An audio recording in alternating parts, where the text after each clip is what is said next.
Hello everyone, स्वागत है आप सभी का ऑनलाइन स्टडी में।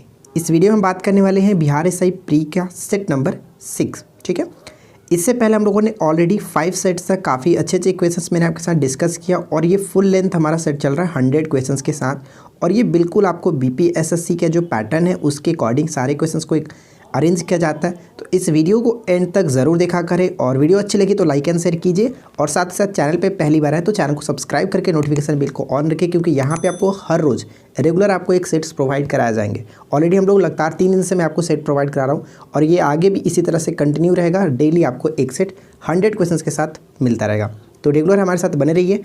तो चलिए इस वीडियो को शुरू करते हैं।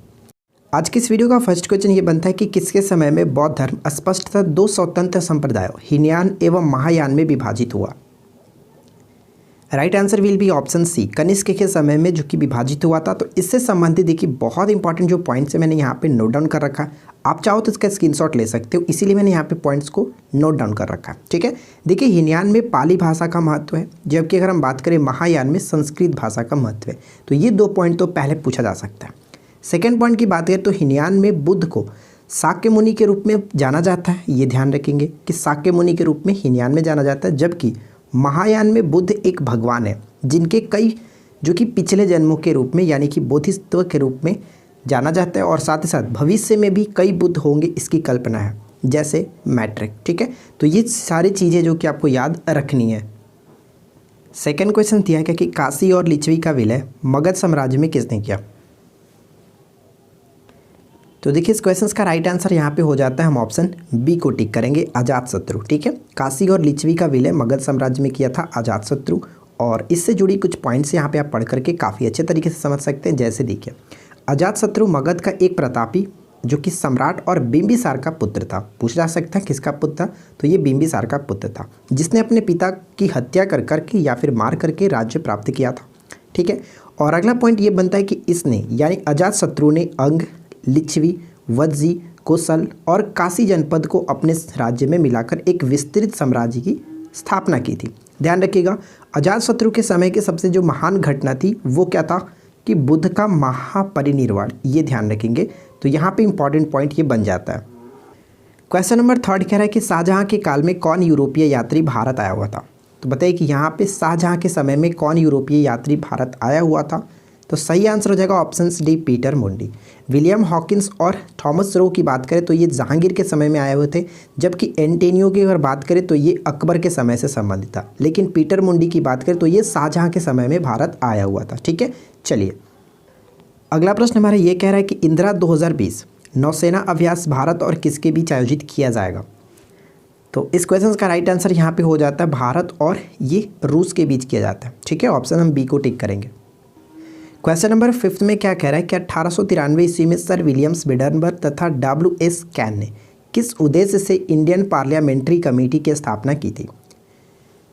तो इस क्वेश्चन का राइट आंसर यहाँ पे होगा ऑप्शन हम ए को टिक करेंगे, भारत में राजनीतिक सुधार हेतु हाउस ऑफ कॉमन्स में आंदोलन करने के लिए। ठीक है, ऑप्शन ए को टिक करेंगे।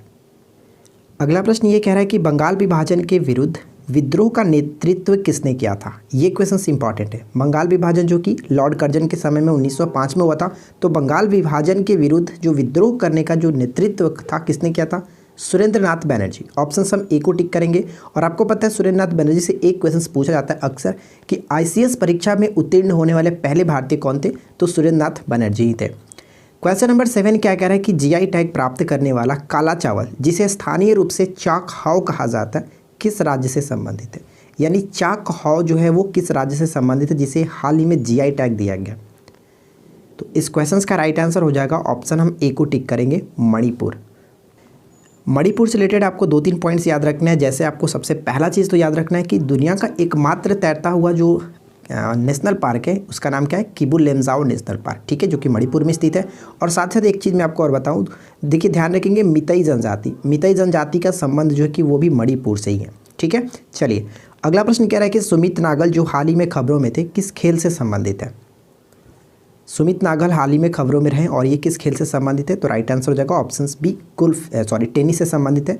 और इनसे जुड़ी कुछ पॉइंट्स यहाँ पे आप समझ सकते हैं। देखिए भारतीय टेनिस खिलाड़ी सुमित नागल ने US ओपन 2020 में शानदार जीत हासिल कर पुरुषों की एकल मुकाबले में दूसरे दौर में प्रवेश कर लिए। ठीक है, दूसरे दौर में प्रवेश किए गए और 7 वर्ष के बाद ये पहला मौका है जब किसी भारतीय पुरुष एकल खिलाड़ी ने यूएस ओपन में कोई मैच जीता। इससे पूर्व जो दर्जा था किसके पास था, तो 2013 में सोमदेव देववर्मन ने यह उपलब्धि हासिल की थी और इनके पश्चात जो कि अब सुमित नागल ने ही हासिल की थी। बात अगर हम करें यहाँ पे कि यूएस ओपन 2020 का अगर सिंगल मेंस और वुमेंस की बात करें कि किसने जीता है, तो ध्यान रखिएगा कि अगर यूएस ओपन में मेंस की बात करें तो मेंस सिंगल में तो ये वो जीते हैं डोमिनिक थिएन जो कि ऑस्ट्रिया से बिलोंग करते हैं, ठीक है। और अगर हम महिला में बात करें तो महिला में ध्यान रखिएगा नाओमी ओसाका जो कि जापान की है और उन्होंने जीता है, ठीक है। तो ये सारी चीज़ें आपको याद रखनी है। नेक्स्ट क्वेश्चन कह रहा है कि नील दर्पण 1860 से 1861 के बंगाल में नील विद्रोह की कहानी पर आधारित एक नाटक है। इसका लेखन किसने किया था। सिंपल सा क्वेश्चन ये पूछा जाता है कि नील दर्पण का लेखक कौन है या फिर नील दर्पण किसकी कृति है। तो राइट आंसर यहाँ पे हो जाएगा option A Dinabandhu Mitra. Next one question है कि वर्नाकुलर प्रेस एक्ट 1878 के संबंध में क्या सत्य है। तो देखिए इस क्वेश्चन का राइट आंसर यहाँ पे होगा ऑप्शन ए, यह एक देसी समाचार पत्रों के विरुद्ध लाया गया था। तो ये ध्यान रखेंगे option A. Vernacular space act लागू किसने किया था, तो लॉर्ड लिटन ने लागू किया था। और इसको रद्द किसने किया था, तो लॉर्ड रिपन ने रद्द किया था, ठीक है। चलिए नेक्स्ट क्वेश्चन क्या कह रहा है, ध्यान दीजिएगा कि भारत में स्थापत्य विकास की अवधि के दौरान स्वयं को अपनी पूर्ण महिमा में प्रकट किया, बताइए। तो right answer will be option A गुप्त, ठीक है। गुप्त वहाँ पे सही आंसर होगा। अगला प्रश्न ये बनता है कि स्वयं योजना जिसका उद्देश्य स्वरोजगार प्रदान करना है किस राज्य द्वारा शुरू की गई है। तो इस क्वेश्चन का राइट आंसर यहाँ पे होगा ऑप्शन हम ए को टिक करेंगे, असम सरकार। और इससे जुड़ी कुछ पॉइंट्स यहाँ पे पढ़िए और अच्छे से समझिए। देखिए क्या है कि असम सरकार ने एक पुरानी जो योजना थी उसी को यहाँ पे फिर से स्टार्ट किया गया, स्वयं योजना को फिर से शुरू किया गया। और इसका उद्देश्य ये है कि राज्य में लगभग 2 लाख युवाओं को स्वरोजगार प्रदान करना, ठीक है। और अगर हम बात करें स्वयं यहाँ पे क्या है, तो इसे स्वामी विवेकानंद असम युवा सशक्तिकरण योजना के रूप में जाना जाता है, ठीक है। चलिए देखिए नेक्स्ट क्वेश्चन क्या कह रहा है कि लोकसभा में अनुसूचित जनजाति के लिए किस राज्य में सर्वाधिक आरक्षित सीटें हैं। इस क्वेश्चन का करेक्ट आंसर यहाँ पे होगा हम ऑप्शन जो कि बी को टिक करेंगे। यहाँ पे एसटी की बात की जा रही है, शेड्यूल्ड ट्राइब की बात की जा रही है। और शेड्यूल्ड ट्राइब में सबसे अधिक जो है वो मध्य प्रदेश होगा। और शेड्यूल अगर प्रतिशत पूछ ले, ठीक है, प्रतिशत में अगर देखें तो उस कंडीशन में हम यहाँ पे मिजोरम को टिक करते हैं। फिलहाल मैं आपको यहाँ पे अच्छे से समझा देता हूँ। देखिए यहाँ पे मैंने नोट डाउन कर रखा है, ये एक्चुअली है क्या। एससी अगर हम बात करें सर्वाधिक जो अनुसूचित जाति की संख्या कहाँ पे, उत्तर प्रदेश राज्य में। और अगर हम प्रतिशत देखें तो प्रतिशत के अकॉर्डिंग पंजाब। और एसटी अगर सिर्फ और सिर्फ जनसंख्या के अकॉर्डिंग देखें तो वहाँ पे आपका मध्य प्रदेश। और प्रतिशत देखें तो मिजोरम। ये दोनों पॉइंट्स जो है बहुत ज़्यादा इंपॉर्टेंट है, तो आप इसको एकदम वीवीआई स्क्रीनशॉट ज़रूर ले लेंगे, आगे आपका ये काम आने वाला है। चलिए फिलहाल देखते हैं नेक्स्ट क्वेश्चन क्या कह रहा है। अगला प्रश्न है कि भारतीय संविधान का कौन सा अनुच्छेद राष्ट्रपति के पद के लिए पुनर्निर्वाचन की योग्यताएं निर्धारित करता है। तो देखिए पुनर्निर्वाचन के लिए योग्यताएं निर्धारित करता है, सही आंसर होगा हम यहाँ पे ऑप्शन डी को टिक करेंगे जो कि 57, ठीक है। ऑप्शन हम जो कि डी को टिक करेंगे। 61 क्या, 61 में जो कि क्या कहते हैं उसको, महाभियोग की प्रक्रिया, ठीक है, महाभियोग की प्रक्रिया से संबंधित है। और अगर हम 51 देखें तो इसमें क्या जो कि कह सकते हैं अंतर्राष्ट्रीय सुरक्षा से संबंधित है, अंतर्राष्ट्रीय शांति सुरक्षा से। और 55 क्या है, आर्टिकल 50 के 5 की अगर हम बात करें तो इसमें देखिए इसके बारे में आपको अच्छे से यहाँ पे मैं समझाता हूँ, लिख रखा है ये क्या है। देखिए इसमें कहा जाता है अनुच्छेद 55 में कि भारत के राष्ट्रपति का चुनाव अनुच्छेद 55 के अनुसार अनुपातिक प्रतिनिधित्व प्रणाली के एकल संक्रमणीय मत पद्धति के द्वारा होगा, ठीक है। राष्ट्रपति को भारत के संसद के दोनों सदनों यानी लोकसभा और राज्यसभा तथा साथ ही साथ राज्य विधायिका यानी कि विधानसभा के निर्वाचन सदस्यों द्वारा 5 वर्ष के लिए अवधि के लिए चुना जाता है। तो ध्यान रखिए अगर क्वेश्चंस पूछे कि राष्ट्रपति के निर्वाचन में कौन कौन भाग लेते हैं, तो पहला कि आपको लोकसभा और राज्यसभा के निर्वाचन सदस्य, साथ ही साथ राज्य विधानसभाओं के निर्वाचित जो सदस्य होते हैं वो भाग लेते हैं, ठीक है। तो ये सभी चीज़ें आपको याद रखनी है। देखिए अगला प्रश्न क्या कह रहा है कि निम्नलिखित में से कौन सा विषय राज्य सूची में सम्मिलित नहीं है। तो अगर हम यहाँ पे बात करें ऑप्शन डी यानी शिक्षा, शिक्षा किससे संबंधित, शिक्षा समवर्ती सूची के अंतर्गत आता है, ध्यान रखिएगा। अगला प्रश्न ये कह रहा है कि निम्नलिखित कथनों पर विचार कीजिए। फर्स्ट और सेकंड पॉइंट्स को पढ़िए और बताइए कि राइट आंसर क्या होना चाहिए। तो चलिए हम एक एक करके देखते हैं। पहला पॉइंट ये कह रहा है कि भारत ने हाल ही में एपीजे अब्दुल कलाम प्रशिक्षण रेंज उड़ीसा में हाइपरसोनिक टेक्नोलॉजी डिमॉन्स्ट्रेटर व्हीकल का परीक्षण किया। बिल्कुल सही है, कोई दिक्कत नहीं है इसमें, ठीक है। अगर हम बात करें सेकंड पॉइंट, तो अमेरिका के बाद भारत ऐसा करने वाला दूसरा देश बन गया। तो देखिए यहाँ पे ये पॉइंट गलत है, ये भारत दूसरा नहीं चौथा देश बना है, ठीक है। तो यहाँ पे करेक्ट आंसर हम ऑप्शन ए को टिक करेंगे। पूछा गया कि उपरोक्त में से कौन सा कथन सही है, तो केवल और केवल एक सही है, इसलिए हम ऑप्शन ए को टिक करेंगे। और इससे जुड़ी मैंने पॉइंट्स यहाँ पे इंक्लूड कर रखा, आप इसको पढ़िए, देखिए समझ सकते हैं। क्या कह रहा है कि उड़ीसा के एपीजे अब्दुल कलाम प्रशिक्षण ट्रेन से हाइपरसोनिक तकनीक का सफलतापूर्वक परीक्षण करने के पश्चात अमेरिका, रूस और चीन के बाद भारत जो है वो ऐसा करने वाला चौथा देश बन चुका है, ठीक है। तो ये ध्यान में रखना है। अगला प्रश्न ये कह रहा है कि हाल ही में एशियाई विकास बैंक के उपाध्यक्ष के रूप में किसे नियुक्त किया गया। तो एशियाई विकास बैंक के उपाध्यक्ष के रूप में जो कि अशोक लवासा को नियुक्त किया गया, ऑप्शन सी को टिक करेंगे। यहाँ पे कुछ पॉइंट्स है जिसे आप पढ़ सकते हैं। अगर हम बात करें एशियाई विकास बैंक के बारे में कि इसके अध्यक्ष कौन है, तो मात्सुको असाकावा, ध्यान रखेंगे। मुख्यालय इसका कहाँ पे पड़ता है, फिलीपींस यानी कि मनीला में पड़ता है, ध्यान रखिएगा। और इसकी स्थापना 19 दिसंबर 1966 को की गई थी। 19 दिसंबर की अगर हम बात करें तो इससे रिलेटेड आपको एक चीज़ तो याद रखना है कि 19 दिसंबर को प्रत्येक वर्ष गोवा मुक्ति दिवस के रूप में मनाया जाता है, ठीक है। चलिए अगला क्वेश्चन क्या बनता है। नेक्स्ट प्रश्न है कि सेचुरा मरुभूमि किस देश में स्थित है। सेचुरा मरुभूमि कहाँ स्थित है, तो ये पड़ता है आपका पेरू में, ऑप्शन हम सी को टिक करेंगे, पेरू में, ठीक है। पेरू की राजधानी क्या होती है, तो पेरू की राजधानी लीमा होता है, याद रखिए। अगला क्वेश्चन कि सर्वप्रथम किस वायरस की खोज हुई थी। सर्वप्रथम किस वायरस की खोज हुई थी, तो टीएमवी वायरस यानी कि टीएमवी, इसका मतलब क्या हुआ, टोबैको मोज़ेबिक वायरस की खोज की गई थी सबसे पहले इवानोव्स्की के द्वारा। नेक्स्ट क्वेश्चन क्या है कि सूर्य से निकलने वाली ऊर्जा पृथ्वी पर किस रूप में पहुंचती है। सूर्य से निकलने वाली ऊर्जा पृथ्वी पर किस रूप में पहुंचती है, right answer will be option C, यानी कि विकिरण के माध्यम से पहुंचती है। नेक्स्ट क्वेश्चन क्या बनता है कि एक पारिस्थितिकी तंत्र के माध्यम से ऊर्जा और कार्बन प्रवाह सौर ऊर्जा के साथ शुरू होता है। निम्नलिखित दृश्यों में से कौन सा एक पारिस्थितिकी तंत्र के माध्यम से ऊर्जा के समुचित प्रवाह को दर्शाता है। देखिए अगर आप इन्वायरमेंट को पूरे अच्छे तरीके से पढ़ना चाहते हैं, ठीक है, तो मैंने इकोसिस्टम को काफ़ी अच्छे तरीके से पढ़ा रखा है, मैंने चैप्टर वाइज आपको कराया। अगर आप हमारे प्लेलिस्ट को नहीं चेक किए तो जाकर के चेक कर सकते हैं, ठीक है। तो अगर हम बात करें इस क्वेश्चन का सही आंसर क्या होगा, तो ऑप्शन हम यहाँ पे किसे टिक करेंगे, देखिए ऑप्शन बी बिल्कुल करेक्ट आंसर होगा। सौर ऊर्जा के बाद क्या आता है, सौर ऊर्जा को कौन अवशोषित करेगा, सबसे पहले उत्पादक। उत्पादक क्या होते हैं, तो उत्पादक जो होते हैं हरे पेड़ पौधे को हम कहते हैं उत्पादक, और उत्पादक के बाद जो कि उपभोक्ता के अंतर्गत आएगा। उपभोक्ता में प्राथमिक उपभोक्ता आते हैं, द्वितीय उपभोक्ता आते हैं, तो इस तरह से सौर ऊर्जा, उसके बाद उत्पादक और उपभोक्ता, ऑप्शन बी को टिक करेंगे। ये सभी चीज़ें क्या होती है, आप जाके इन्वायरमेंट का हमारा जो स्टार्ट हुआ है उसमें आप पर पढ़ सकते हैं, काफ़ी अच्छे तरीके से मैंने आपको पढ़ा रखा है। देखिए नेक्स्ट क्वेश्चन क्या कह रहा है कि नगरीकरण और औद्योगिकरण हानिकारक है। किसके लिए हानिकारक होते हैं बताइए। तो यहाँ पे सही आंसर हम ऑप्शन डी को टिक करेंगे। सभी 1, 2, 3 संतुलित विकास के लिए, पर्यावरण और पारिस्थितिकी के लिए और जैविक विविधता के संरक्षण के लिए, इन तीनों के लिए जो कि हानिकारक होते हैं, ऑप्शन डी बिल्कुल करेक्ट आंसर होगा। नेक्स्ट क्वेश्चन क्या बनता है कि मीथेन गैस के कारण कोयला क्षेत्र के श्रमिकों में पाए जाने वाले 2 बहुत ही सामान्य जो बीमारियां होती है वो कौन कौन सी है। तो सही आंसर यहाँ पे हम ऑप्शन ए को टिक करेंगे, क्षय रोग और asthma, option A will be correct answer. Next प्रश्न देखिए क्या कह रहा है कि भारत की सबसे पहली बड़ी जल विद्युत परियोजना कौन सी थी। तो भारत की सबसे पहली बड़ी जल विद्युत परियोजना कौन सी थी, तो शिव समुद्रम जलप्रपात कह सकते हैं, शिव समुद्रम बांध, जो कि कर्नाटक में कावेरी नदी पर बना हुआ है। नेक्स्ट क्वेश्चन क्या बनता है कि शुद्ध शून्य कार्बन उत्सर्जन प्राप्त करने के लिए भारतीय रेलवे द्वारा निर्धारित लक्ष्य क्या है। शुद्ध शून्य कार्बन उत्सर्जन प्राप्त करने के लिए भारतीय रेलवे का जो निर्धारित लक्ष्य है वो 2030 है, ऑप्शन डी को टिक करेंगे, ठीक है। चलिए नेक्स्ट क्वेश्चन देखिए क्या है कि 2022 फीफा विश्व कप किस देश में आयोजित किए जाना है। तो 2014 में कहाँ हुआ था, ब्राज़ील में, 2018 में क्या हुआ था, रूस में, और 2022 में होगा कतर में, ऑप्शन सी बिल्कुल सही आंसर हो जाता है। कतर की राजधानी क्या है, दोहा, ठीक है। चलिए नेक्स्ट क्वेश्चन क्या कह रहा है कि भारत का पहला परमाणु रिएक्टर कब स्थापित किया गया था। इस क्वेश्चन में थोड़ा सा आपको सावधानी बरतनी है, ध्यान से क्वेश्चन को अटेम्प्ट कीजिएगा। क्या कह रहा है, भारत का पहला परमाणु रिएक्टर कब स्थापित हुआ था। इस क्वेश्चन का राइट आंसर हम ऑप्शन ए को टिक करेंगे, 1956।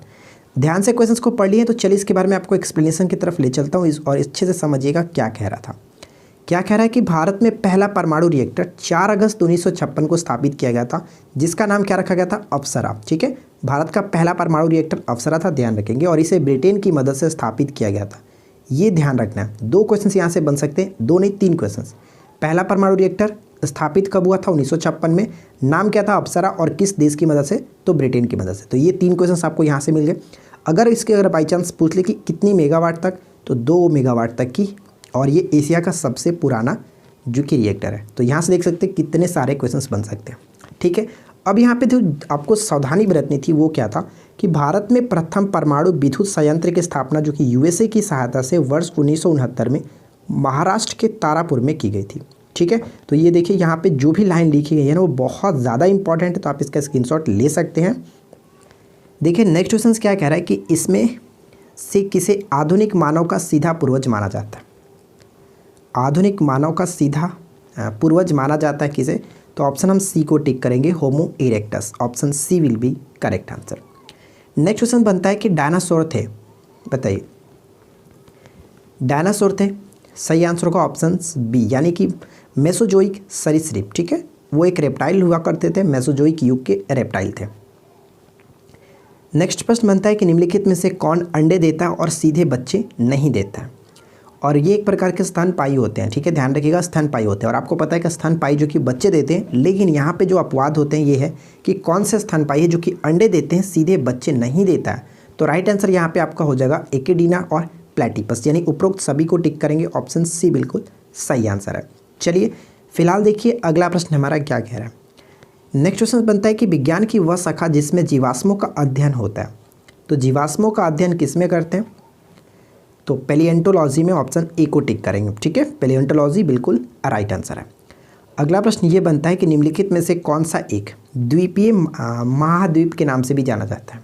द्वीपीय महाद्वीप के नाम से जाना जाता है। तो देखिए इस क्वेश्चन का राइट आंसर हो जाएगा ऑप्शन सी को टिक करेंगे, अंटार्कटिका। ठीक है, option C will be correct answer. Next question ये बनता है कि किस राज्य सरकार ने गुमशुदा बच्चों का पता लगाने के लिए ऑपरेशन मुस्कान शुरू किया? तो देखिए ऑपरेशन मुस्कान स्टार्ट किया गया किसके द्वारा? तो ऑप्शन यहाँ पे ए को टिक करेंगे, आंध्र प्रदेश के द्वारा ऑपरेशन मुस्कान स्टार्ट किया गया। और इसके बारे में आप यहाँ पे अच्छे तरीके से पढ़ करके समझ सकते हैं। आंध्र प्रदेश राज्य सरकार के अधिकारियों ने गैर सरकारी संगठन यानी एनजीओ के साथ मिलकर के ऑपरेशन मुस्कान शुरू किया। इस अभियान का उद्देश्य ये है कि लापता बच्चों का पता लगाना, बाल श्रम और बधुआ मजदूरी को रोकना, साथ ही साथ घरेलू कामों में लगे बच्चों को बचाना। तो ये ध्यान रखिएगा, ऑपरेशन मुस्कान आंध्र प्रदेश की सरकार के द्वारा स्टार्ट करी गई है। ठीक है, चलिए अब नेक्स्ट क्वेश्चन ये बनता है कि किस देश में बास्तिल दिवस समारोह को मनाया जाता है? बास्तिल दिवस समारोह जो है वो फ्रांस में मनाया जाता है। ऑप्शन बी को टिक करेंगे। और ये बास्तिल जो दिवस है ये क्या है? तो देखिए यहाँ पे सारा पॉइंट्स लिख रखा है कि फ्रांस अपने राष्ट्रीय दिवस चूँकि कह सकते हैं बास्तिल दिवस को हर साल 14 जुलाई को मनाया जाता है। ठीक है, 14 जुलाई 1789 को बास्तिल किले की एक घटना की याद दिलाता है जो कि फ्रांसीसी क्रांति के एक महत्वपूर्ण मोड़ था। तो अगर पूछ ले कि बास्तिल क्या है तो ध्यान रखिएगा बास्तिल एक प्रकार का जो कि किला था, बास्तिल किला था फ्रांस में। ठीक है, चलिए नेक्स्ट क्वेश्चन ये कह रहा है कि प्रति चक्रवात की आकृति सामान्यतः होती है। प्रति चक्रवात जो होता है एंटी साइक्लोन कह सकते हैं, इसकी आकृति सामान्यतः कैसे होती है, किस तरह से होती है? तो right answer will be option A, गोलाकार होता है। ठीक है, ऑप्शन ए को टिक करेंगे। चलिए इसके बारे में आपको कुछ पॉइंट्स मैं आपको समझाता हूँ जो कि इंपॉर्टेंट है, ध्यान रखिएगा। प्रति चक्रवात की जो वायु दाब होती है कहाँ पे अधिक होती है? तो केंद्र में अधिक होता है। और जबकि चक्रवात में क्या होता है कि निम्न जो दाब होता है वो केंद्र में होता है। तो ये ध्यान रखेंगे, क्वेश्चन अक्सर ये पूछा जाता है। इसमें क्या होता है कि केंद्र में जो दाब होता है वो बहुत कम होता है। ठीक है, लेकिन अगर प्रति चक्रवात में वायु दाब जो होता है अधिक कहाँ पे होता है? तो केंद्र में अधिक होता है। क्लियर? उसी तरह से प्रति चक्रवात अधिक उत्पन्न कहाँ पे होते हैं? तो उष्णकटिबंधीय उच्च दबाव वाले जो क्षेत्र होते हैं वहाँ पे अधिक उत्पन्न होते हैं। फिलहाल बढ़ते हैं अगले क्वेश्चन की तरफ। नेक्स्ट क्वेश्चन ये कह रहा है कि दिल्ली के किस सुल्तान ने एक रोजगार विभाग, एक दान विभाग और एक परोपकारी चिकित्सालय की स्थापना की थी? और वो कौन थे? तो वो थे फिरोज शाह तुगलक। ऑप्शन ए को टिक करेंगे। ठीक है, ऑप्शन ए सही आंसर हो जाता है। नेक्स्ट प्रश्न क्या बनता है कि दिल्ली के सुल्तान का पद संभालने से पहले जो बलबन था किस सुल्तान का प्रधानमंत्री था? तो राइट आंसर यहाँ पे हो जाएगा ऑप्शन ए, नसीरुद्दीन का ये जो कि कह सकते हैं कि प्रधानमंत्री था। ठीक है, बलबन का वास्तविक नाम क्या है? बहाउद्दीन। ठीक है, बहाउद्दीन ध्यान रखेंगे। और बलबन ने ही लौह एवं रक्त की नीति को अपनाया था और साथ ही साथ इसने नौरोज पर्व को भी स्टार्ट किया था। पारसी से रिलेटेड था, उन्होंने स्टार्ट किया था नौरोज उत्सव को। चलिए आगे बढ़ते हैं। अगला प्रश्न दिया गया कि अशोक को बौद्ध भिक्षु ने विशेष रूप से प्रभावित किया था। अशोक को किस बौद्ध भिक्षु ने विशेष रूप से प्रभावित किया था? तो राइट आंसर यहाँ पे हो जाएगा उपगुप्त। क्लियर, ऑप्शंस बी को याद रखेंगे। नेक्स्ट वन ये बनता है कि 13 अप्रैल 1919 को जलियांवाला बाग हत्याकांड के विरोध में एक टोकन के रूप में जिसने ब्रिटिश सरकार द्वारा उसे दिया गया नाइटहुड लौटा दिया गया था, यानी नाइटहुड की उपाधि जो वो लौटा दी थी किसने?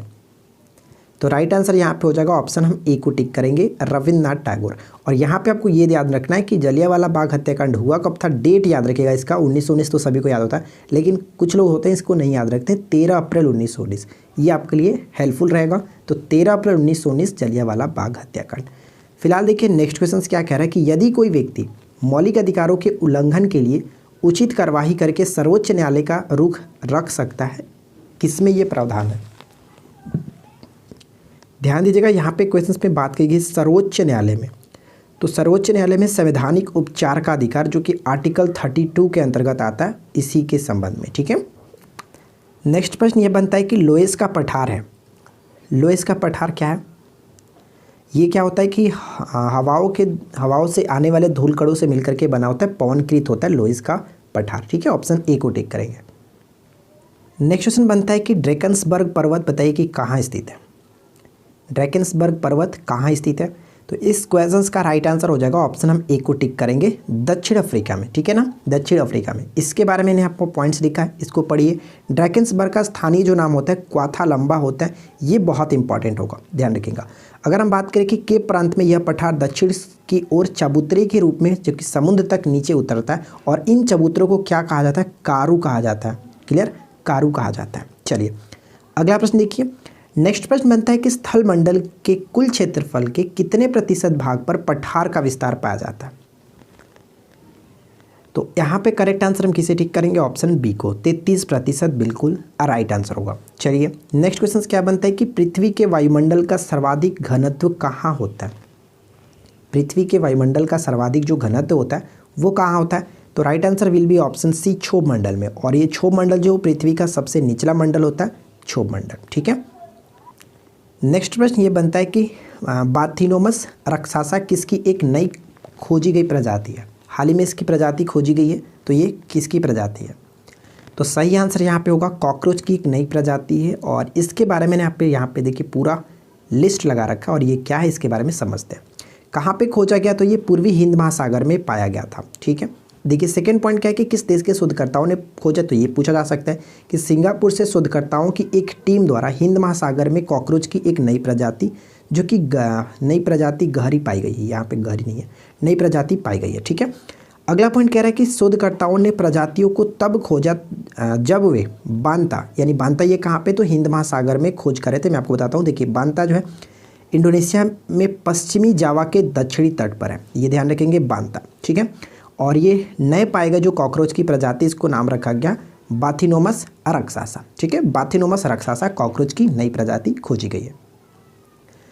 अगला प्रश्न ये कह रहा है कि बैक टू विलेज 3 अभियान के बाद माई टाउन माई प्राइड जो कि कार्यक्रम किस केंद्र शासित प्रदेश के द्वारा शुरू किया गया? हाल ही में ये शुरू किया गया जम्मू कश्मीर के द्वारा। ऑप्शन हम बी को टिक करेंगे। फिलहाल हम बढ़ते हैं किसी और क्वेश्चंस की तरफ। और नेक्स्ट क्वेश्चंस क्या रहा है कि विश्व का सबसे बड़ा जो शीत मरुस्थल है वो कौन सा है? तो सबसे बड़ा शीत मरुस्थल जो होता है वो कौन सा है? तो गोबी को टिक करेंगे। ऑप्शन हम ए को टिक करेंगे, Gobi. Clear, option A right answer है। नेक्स्ट प्रश्न बनता है कि अटकामा मरुस्थल किस दक्षिणी अमेरिकी देश में स्थित है? ध्यान दीजिएगा, अटकामा मरुस्थल किस दक्षिणी अमेरिकी देश में स्थित है? तो राइट आंसर क्या हो जाएगा? अटकामा मरुस्थल चिली में पड़ता है। और चिली की राजधानी क्या? चिली की राजधानी जो कि सेंटियागो है, ये आपको ध्यान रखना है। नेक्स्ट प्रश्न बनता है कि वॉइस ऑफ डिसेंट नामक पुस्तक किसने लिखी है? ये हाल ही में पुस्तक लिखी गई है, वॉइस ऑफ डिसेंट नामक पुस्तक, जो कि अक्टूबर में लिखी गई थी। तो सही आंसर यहाँ पे हो जाएगा ऑप्शन सी, रोमिला थापर। और ये इतिहासकार है रोमिला थापर, और इन्हीं की ये पुस्तक है वॉइस ऑफ डिसेंट। और इसके बारे में यहाँ पे लिखा गया कि यह पुस्तक एक ऐतिहासिक निबंध है जिसमें नागरिकता कानून और नागरिकों के राष्ट्रीय रजिस्टर के खिलाफ भारत के हालिया विरोध पर केंद्रित किया गया। ठीक है ना, ध्यान रखिएगा, इसलिए ये चर्चा में भी रह सकता है, पूछा जा सकता है। अगला प्रश्न हमारा ये दिया गया कि ब्राउन एयर शब्द का प्रयोग किसके लिए किया जाता है? ब्राउन एयर शब्द का प्रयोग जो है प्रकाश रासायनिक धुआं के लिए करते हैं, ऑप्शन सी को टिक करेंगे। नेक्स्ट क्वेश्चन क्या कह रहा है कि देखिए नेक्स्ट क्वेश्चन ये कह रहा है कि जल प्रदूषण को मापने हेतु निम्नलिखित में से कौन सी जांच की जाती है। तो यहाँ पे डायरेक्ट पूछ जाता है कि BOD का फुल फॉर्म क्या होता है। तो यहाँ पे ध्यान रखेंगे biochemical oxygen demand, option B को टिक करेंगे, ठीक है। और इसके बारे में यहाँ पे नोट डाउन लगा रखा है, देखिए इसको पढ़ करके आप समझ सकते हैं कि बायोकेमिकल ऑक्सीजन डिमांड जिसको BOD, जिसे आमतौर पर देखिए बायोलॉजिकल ऑक्सीजन डिमांड भी कहा जाता है, ठीक है। बायोलॉजिकल ऑक्सीजन डिमांड भी कहा जाता है एक विशिष्ट समय अवधि पर किसी निश्चित तापमान पर दिए गए पानी के नमूने में कार्बनिक पदार्थों का मापने हेतु इसका प्रयोग करते हैं। नेक्स्ट क्वेश्चन बनता है कि किस महाद्वीप को पठारी महाद्वीप कहते हैं। किस महाद्वीप को पठारी महाद्वीप कहा जाता है। तो देखिए यहाँ पे करेक्ट आंसर क्या होगा, हम यहाँ पे ऑप्शन किसे टिक करेंगे। तो डेफिनेटली आपने राइट आंसर गेस किया होगा, ऑप्शन सी बिल्कुल करेक्ट होगा, अफ्रीका।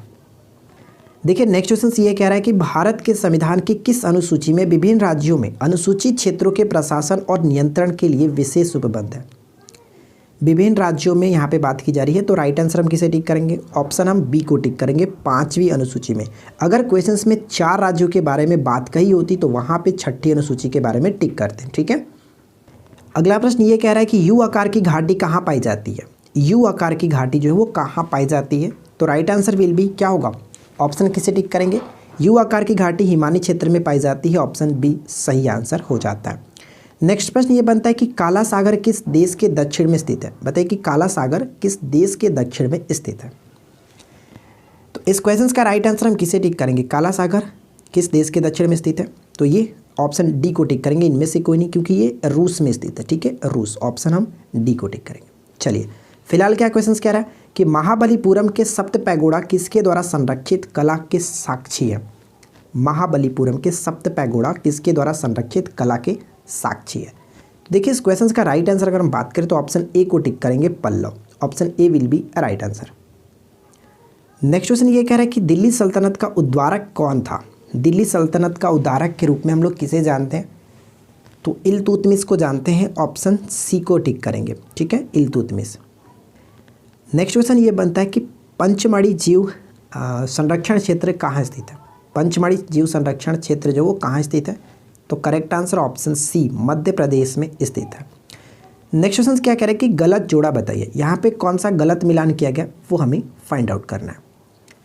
देखिए बांदीपुर जो अगर हम बात करें यहाँ पे अभ्यारण्य की बात की जा रही है, बांदीपुर अभ्यारण्य कर्नाटक बिल्कुल करेक्ट है। सरिस्का अभ्यारण्य जो कि राजस्थान बिल्कुल सही। अन्नामलाई अभ्यारण्य की बात करें तो तमिलनाडु, ये भी सही। लेकिन पेरियार की बात करें तो ये आंध्र प्रदेश नहीं, यहाँ पे केरल होना चाहिए था, ठीक है। तो ऑप्शन डी को टिक करेंगे। नेक्स्ट क्वेश्चन कह रहा है कि इंदिरा गांधी नगर को, इंदिरा गांधी जो नहर है किन नदियों से इसको पानी मिलता है। इंदिरा गांधी नहर को किन नदियों से पानी मिलता है। तो करेक्ट आंसर हम किसे टिक करेंगे बताइए। तो यहाँ पे हमारा जो सही आंसर होगा ऑप्शन ए बिल्कुल सही होगा, एक और दो, यानी सतलज और व्यास नदी के जो कि कह सकते हैं इसी से पानी मिलता है। ऑप्शन ए को टिक करेंगे। नेक्स्ट प्रश्न ये बनता है कि किस राज्य सरकार ने पहले बायोमेडिकल पार्क की स्थापना की है। बायोमेडिकल पार्क की स्थापना सबसे पहले किस राज्य ने की है। तो करेक्ट आंसर यहाँ पे हम किसे टिक करेंगे, ऑप्शन ए को, केरल के सरकार ने हाल ही में जो कि बायोमेडिकल पार्क की स्थापना की है। चलिए नेक्स्ट क्वेश्चन क्या बनता है कि किस राज्य सरकार ने राज्य को झुग्गी मुक्त बनाने के लिए स्लम अपग्रेडेशन जो कि कार्यक्रम शुरू किया। झुग्गी मुक्त बनाने के लिए स्लम अपग्रेडेशन जो कि कार्यक्रम स्टार्ट किया गया किसके द्वारा, उड़ीसा के द्वारा। ऑप्शन ए सही आंसर हो जाता है। नेक्स्ट प्रश्न ये दिया गया कि भारत में ट्रेड यूनियन आंदोलन के जन्मदाता कौन थे। ट्रेड यूनियन आंदोलन के जन्मदाता जो थे वो एम एन जोशी को टिक करेंगे। ऑप्शन सी बिल्कुल सही आंसर हो जाता है। अगला प्रश्न ये कह रहा है कि भारत में राष्ट्रपति कितनी बार वित्तीय आपात की स्थिति घोषणा कर चुके हैं। आपको पता है कि हमारे संविधान में 3 प्रकार के आपात की घोषणा की गई है और ये मैंने बात कई बार बता चुकी है। तो 3 प्रकार के आपात कौन कौन से होते हैं एक बार फिर से डिस्कस कर लेते। तो पहला आपात जो होता है राष्ट्रीय आपात 352 के तहत लगता है। दूसरा जो आपात होता है राष्ट्रपति शासन 356 के तहत लगता है। और तीसरा जो आपात होता है वित्तीय आपात 360 के तहत लगता है। ये 3 बार लग चुका है, ये कई बार लगा है, लेकिन वित्तीय आपात अभी तक एक बार भी नहीं लगा। इनमें से कोई नहीं, ऑप्शन डी को टिक करेंगे, अभी तक कभी नहीं लगा, ठीक है। अगला प्रश्न हमारा ये दिया गया कि किस मुगल शासक का वास्तविक नाम अली गौहर था। अली गौहर किस मुगल शासक का वास्तविक नाम था। तो करेक्ट आंसर हम यहाँ पे टिक करेंगे, शाह आलम द्वितीय का नाम था। ठीक है, नेक्स्ट प्रश्न देखिए क्या दिया गया कि दीवान ए वजीरात एक कुल नामक नए पद का जो संस्थापक था वो कौन था। दीवान ए वजीरात एक कुल नामक नए पद की स्थापना किसने की थी, और ये जो पद था क्या था, तो राजस्व और वित्त विभाग के लिए जो कि ये पद निर्मित की गई थी अकबर के द्वारा। ऑप्शन बी को टिक करेंगे। नेक्स्ट क्वेश्चन बनता है कि अटाला मस्जिद कहाँ स्थित है। अटाला मस्जिद जो है उत्तर प्रदेश के जौनपुर में स्थित है। ऑप्शन हम ए को टिक करेंगे। और मैं आपको बता दूं कि 1408 ईस्वी में इब्राहिम शाह सरकी ने इसका निर्माण कराया था अटाला मस्जिद का। ठीक है, नेक्स्ट क्वेश्चन देखिए। अगला प्रश्न ये बनता है कि रेक्टिफायर का प्रयोग किया जाता है। रेक्टिफायर का प्रयोग किया जाता है किस लिए, तो right answer will be option D. AC को डीसी में बदलने के लिए किया जाता है। ऑप्शन हम डी को टिक करेंगे। ध्यान रखिएगा, एसी को डीसी में बदलने के लिए प्रयोग करते हैं। पता है आप लोग पहले बोलते हैं ना कि 100 क्वेश्चंस का सेट लाइए, और जब 100 क्वेश्चंस का फुल सेट कराया जाता है ना तो इस वीडियो को एंड तक नहीं देखा जाता है, क्योंकि मैंने 5 वीडियो को एनालाइज किया, किसी भी वीडियो में अच्छी खासी रिस्पॉन्स नहीं आ रही है। ठीक है, तो ऐसा नहीं कीजिए। अगर आप लोगों को 50 क्वेश्चंस ही देखना है और 50 क्वेश्चंस के बाद वीडियो को बंद कर देना है, तो आप लोग कमेंट करके बता दीजिएगा, मैं 50 क्वेश्चंस का ही सेट चला दूंगा। 100 क्वेश्चंस अगर आप लोगों को देखने में बहुत ज़्यादा टाइम लग जाता है, बहुत लंबा वीडियो हो जाता है, तो इतना मेहनत हम क्यों करेंगे। आप भी नहीं देखना चाहते और हमें फिर बनाने में भी तो टाइम लगता है। तो अगर आपको ये प्रॉब्लम होती है तो आप नीचे कमेंट करके बता दीजिएगा, 50 क्वेश्चंस का ही सेट चलाएंगे, कोई दिक्कत नहीं है। हमें तो और आज भी अच्छा लगेगा कि हाँ चलो 50 क्वेश्चंस करने में हम दिन में 2 सेट दे देंगे आपको। ठीक है, तो जैसे भी आपकी राय हो बता दीजिएगा, या फिर आप फुल सेट देखना ही चाहते हो तो यार पूरी वीडियो को देखा करो। क्वेश्चंस आपके लिए, और 100 क्वेश्चंस का सेट कराएं, क्योंकि एग्जाम्स के पैटर्न पे आपका 100 क्वेश्चंस, तो देखने में प्रॉब्लम क्या है। चलिए फिलहाल जो भी आपकी प्रॉब्लम हो। देखिए नेक्स्ट क्वेश्चन ये कह रहा है कि भारत के नियंत्रक एवं महालेखा परीक्षक को कहा जाता है। मित्र, दार्शनिक और निर्देशक है किसका, तो ये लोक लेखा समिति का। ऑप्शन हम सी को टिक करेंगे। ठीक है, लोक लेखा समिति का। नेक्स्ट क्वेश्चन क्या बनता है कि गंगा अवलोकन क्या है। हाल ही में ये काफ़ी चर्चा में था, गंगा अवलोकन क्या है बताइए। हम यहाँ पे ऐसे बिल्कुल क्वेश्चंस नहीं लाते हैं जो कि एग्जाम्स के इरिलेवेंट हो। यहाँ पे वही क्वेश्चंस कराया जाता है जो एग्जाम्स के पॉइंट ऑफ व्यू से बहुत ज़्यादा इंपॉर्टेंट है, और हो सकता है कि एग्जाम्स में पूछा है, और ये पूछे ही जाता है। ऐसा नहीं है कि मैं यहाँ पे कुछ भी आपके साथ शेयर करता रहता हूँ, ऐसा बिल्कुल यहाँ पे नहीं होता है। तो देखिए गंगा अवलोकन क्या होता है, तो मैं आपको बता दूँ कि ये एक संग्रहालय है, और इसके बारे में आपको काफ़ी अच्छे तरीके से मैंने यहाँ पर लिख रखा ताकि आपको समझने में भी काफ़ी ईजी हो। देखिए 29 सितंबर 2020 को प्रधानमंत्री नरेंद्र मोदी ने हरिद्वार, ध्यान रखिएगा, हरिद्वार में गंगा नदी पर अपनी तरह के पहले गंगा अवलोकन नामक एक संग्रहालय का उद्घाटन किया। ठीक है, साथ साथ यहाँ पे बता दूं कि इस अवसर पर प्रधानमंत्री ने जल जीवन मिशन के लिए एक पुस्तक जो कि रोइंग डाउन द गंगा और एक नया लोगो भी विमोचन किया था। और साथ ही साथ यह जो संग्रहालय वो हरिद्वार के चंडी घाट में स्थित है, ये भी पूछा जा सकता है। ठीक है ना, चलिए फिलहाल बढ़ते हैं अगले क्वेश्चन की तरफ। नेक्स्ट प्रश्न ये कह रहा है कि किस मुगल बादशाह ने 1733 ईस्वी में बिहार की सूबेदारी बंगाल के नवाब शहाबुद्दीन को प्रदान की थी। तो सही आंसर यहाँ पे हो जाएगा option C, Mahmood Shah.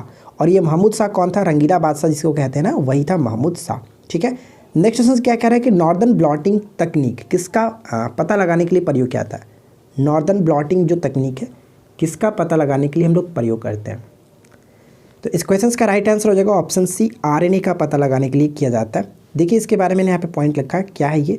Northern blotting एक प्रयोगशाला विधि है जिसका उपयोग हम लोग आरएनए के मिश्रण के बीच विशिष्ट आरएनए अणुओं का पता लगाने के लिए किया जाता है। ठीक है, चलिए नेक्स्ट क्वेश्चन क्या कह रहा है कि जैव प्रौद्योगिकी शब्द किसने प्रस्तुत किया था, या फिर किसके द्वारा दिया गया था। जैव प्रौद्योगिकी शब्द जो है वो किसके द्वारा दिया गया था, तो राइट आंसर यहाँ पे हो जाएगा ऑप्शन डी, कार्ल एरेकी के द्वारा दिया गया था। और ये कार्ल एरेकी कौन था, तो यहाँ पे देखिए लिखा गया कि 1919 ईस्वी में हंगरी के एक इंजीनियर था, ये इंजीनियर था हंगरी का, कार्ल एरेकी द्वारा पहली बार जैव प्रौद्योगिकी शब्द का प्रयोग किया था 1919 में। ठीक है, नेक्स्ट क्वेश्चन ये कह रहा है कि अधिकतम कैलोरी मान किसका है। अधिकतम कैलोरी जो मान है वो किसका है, तो वसा का है। ऑप्शन हम ए को टिक करेंगे। क्वेश्चन कह रहा है कि कैम्बर्ट्स लॉ का संबंध किससे है, बताइए कि कैम्बर्ट्स लॉ का संबंध किससे। सही आंसर हो जाएगा ऑप्शन डी, प्रदीपन को टिक करेंगे। और मैं जो एनसीईआरटी का आपका पैटर्न चला रहा था, एनसीईआरटी का जो हमारा साइंस चल रहा है, अगर आप उसको नहीं देखते हो तो ज़रूर देखिए, क्योंकि साइंस के मोस्ट इंपॉर्टेंट क्वेश्चंस का वो सीरीज है। ठीक है ना, नेक्स्ट क्वेश्चन कह रहा है कि विशेष आर्थिक क्षेत्र जिसको हम लोग स्पेशल इकोनॉमिक जोन कहते हैं, कभी कभी इसका फुल फॉर्म डायरेक्ट पूछ जाता है कि SEZ का फुल फॉर्म बताइए। तो स्पेशल इकोनॉमिक जोन होता है अधिनियम जो है वो किस वर्ष संसद द्वारा पारित किया गया था? ये जो अधिनियम पारित किया गया था 2005 में किया गया था, ऑप्शन सी को टिक करेंगे। नेक्स्ट क्वेश्चन ये कह रहा है कि ग्रैंड कैनियन किस नदी पर है? बताइए कि ग्रैंड कैनियन जो है वो किस नदी पर स्थित है? तो इस क्वेश्चन का सही आंसर हम किसे टिक करेंगे? ऑप्शन बी को, कोलोराडो नदी पर ये स्थित है। और देखिए यहाँ पे पॉइंट क्या लिखा गया, तो ग्रैंड कैनियन घाटी संयुक्त राज्य अमेरिका के एरिजोना, ध्यान रखिएगा, एरिजोना राज्य से होकर के बहने वाली कोलोराडो नदी की धारा पर बनी एक घाटी है, ठीक है। और उसी तरह से हम बात करें तो ये घाटी जो कि अधिकांशतः ग्रैंड कैनियन नेशनल पार्क से घिरी हुई है, जो कि अमेरिका के सबसे पहले राष्ट्रीय उद्यानों में से एक था। तो यहाँ पे 2-3 पॉइंट आपको मिल जाता है, आप उन दोनों को याद रखिएगा, ठीक है। चलिए अगला क्वेश्चन ये कह रहा है कि किस अनुच्छेद के तहत संविधान असाधारण परिस्थितियों में राज्यपाल के कर्तव्यों के निर्वहन के लिए प्रावधान करने के लिए राष्ट्रपति को अधिकृत करता है? तो इस क्वेश्चन का सही आंसर हम किसे टिक करेंगे? ऑप्शन यहाँ पे ए करेक्ट होगा, 160, ठीक है। आर्टिकल 160 जो है वो राष्ट्रपति को अधिकृत करता है। नेक्स्ट वन ये बनता है कि वैशाली में विश्व का पहला गणराज्य किसके द्वारा स्थापित किया गया था? वैशाली में विश्व का पहला गणराज्य किसके द्वारा स्थापित किया गया था? तो इस क्वेश्चन का सही आंसर होगा, ऑप्शन हम ए को टिक करेंगे, लिच्छवी के द्वारा, ठीक है। ऑप्शन ए सही आंसर हो जाता है। नेक्स्ट प्रश्न ये बनता है कि निम्नलिखित में से कौन सिकंदर के साथ भारत नहीं आया था? सिकंदर के साथ भारत कौन नहीं आया था? तो करेक्ट आंसर हम किसे टिक करेंगे?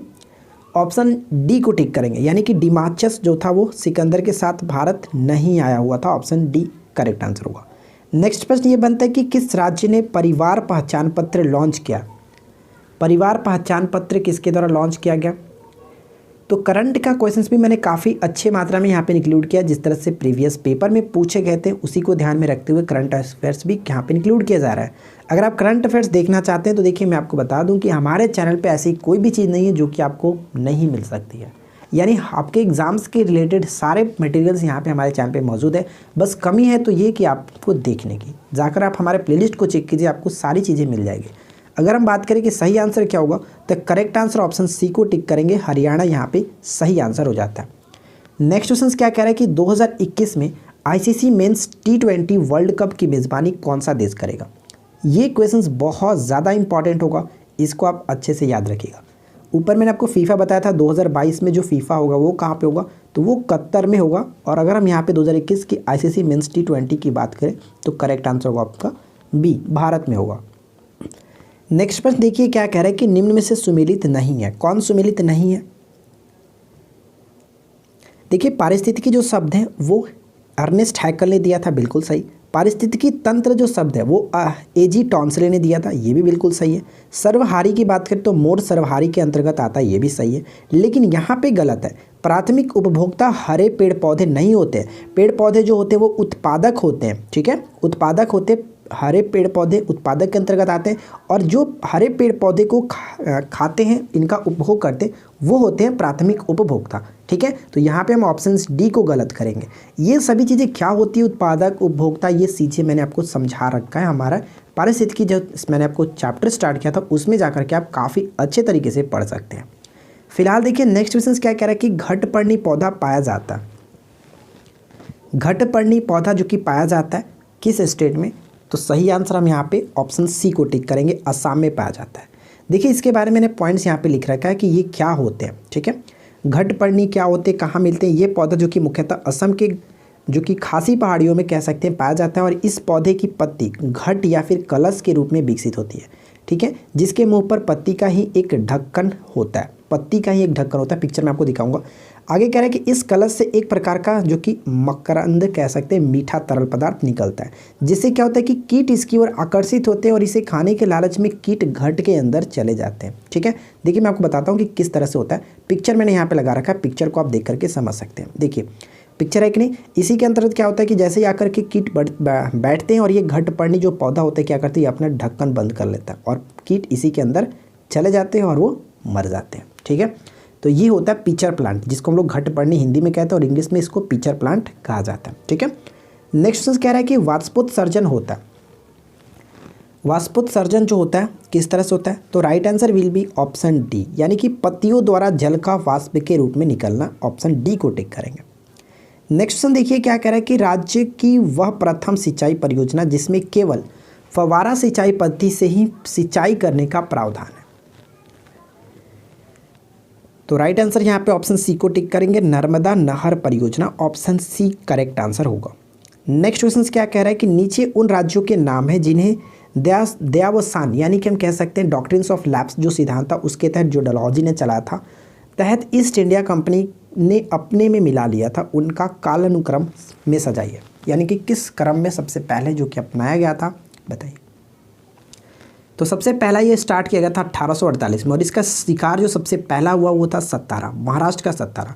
उसके बाद अगर हम बात करें तो जैतपुर जिसको हम लोग बुंदेलखंड के रूप में जानते हैं और उसी के वक्त हम संबलपुर, उड़ीसा का संबलपुर जो है उसको, ये दोनों 1949 में मिल गए थे।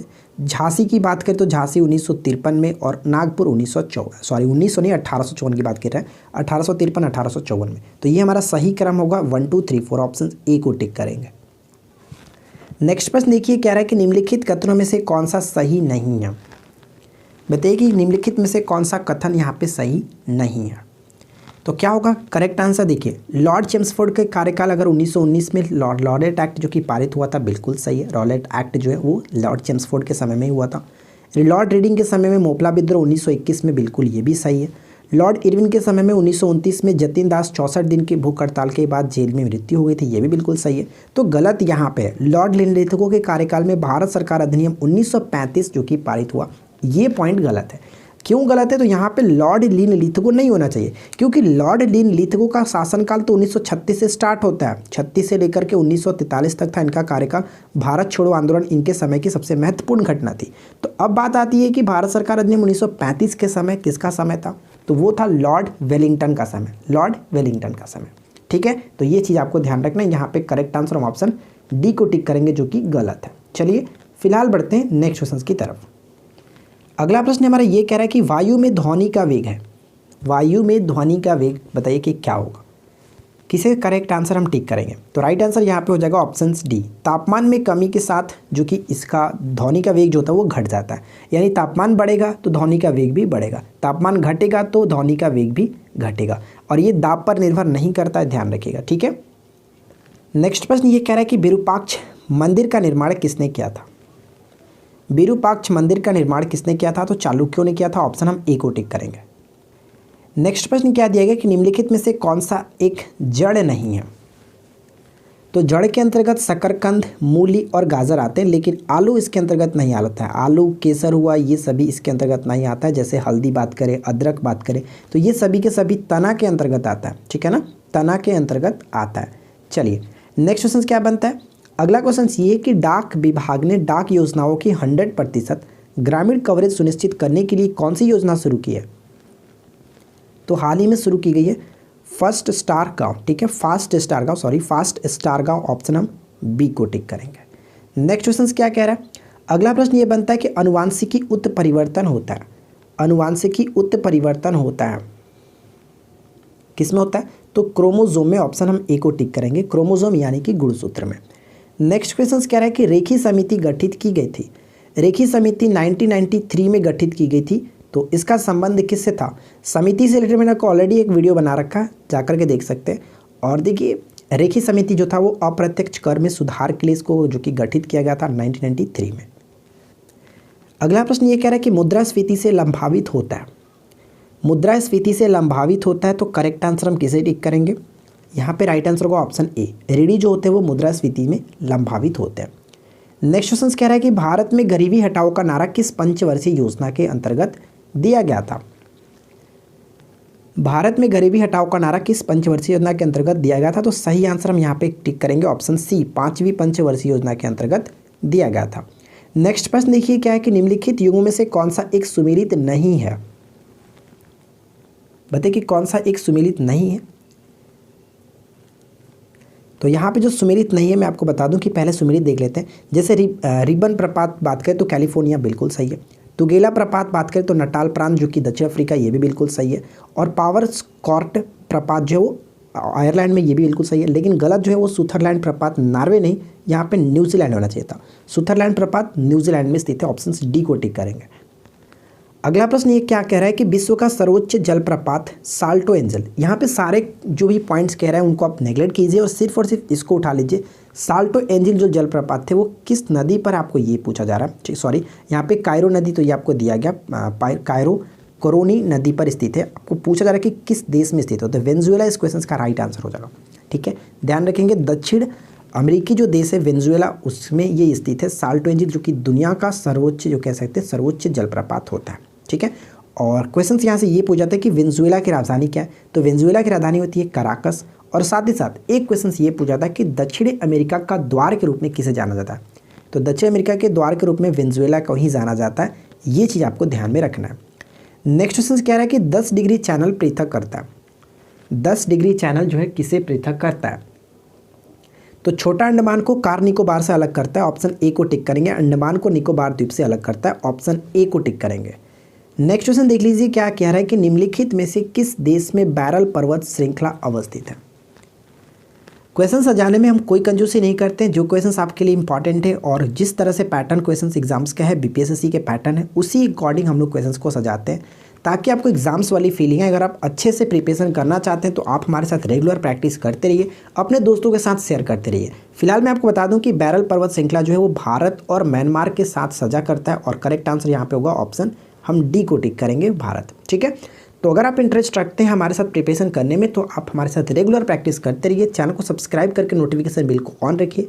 इस वीडियो को अपने दोस्तों के साथ अधिक से अधिक अपने ग्रुप में ज़रूर शेयर करें। इसका पीडीएफ आपको टेलीग्राम ग्रुप पर या फिर इस वीडियो के नीचे डिस्क्रिप्शन में लिंक मिल जाएगा, आप वहाँ से डाउनलोड कर सकते हैं।